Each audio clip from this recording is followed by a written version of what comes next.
Well, everyone's going to have their own answer on this one. So everyone's got their own kind of coverage, right? The Athletic's not going to do things the way that Bloody Elbow might.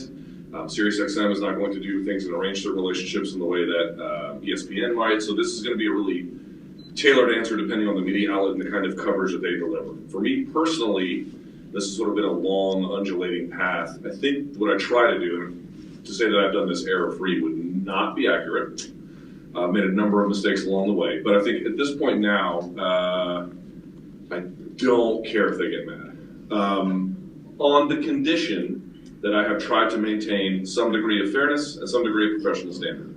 And if they get mad after that, then they just get mad. Like, for example, like you alluded to it, also I'll bring it up, the John Jones thing, where he famously didn't want to answer my question. People are like, oh, what did you do? And the answer is, my job. Like, it's not to say that there aren't jobs in MMA media where you can move through breezy relationships with fighters. You can, but it's like, that's not the one I've chosen for myself. I've chosen one where I have a strong degree of editorial independence, and that entails not making people happy. You have to decide for yourself to what extent that is a condition of your employment that you're willing to tolerate. That is extremely important to me. So it's the way I've arranged my career.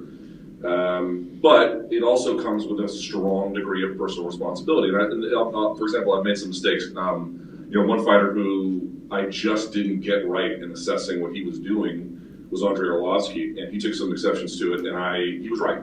He was right. So you have to remember, fighting is it is like intensely personal. It is so deeply, profoundly down to your core personal, and they feel it in that way. So if you're going to make assessments about what they're doing, if you're going to make criticisms, certainly they are not perfect creatures, and that entails offering up a degree of candor. And in fact, I would offer to you that candor is in very short supply in my line of work. At the same time, it is incumbent upon yourself to recognize the sensitivity of the matter as well.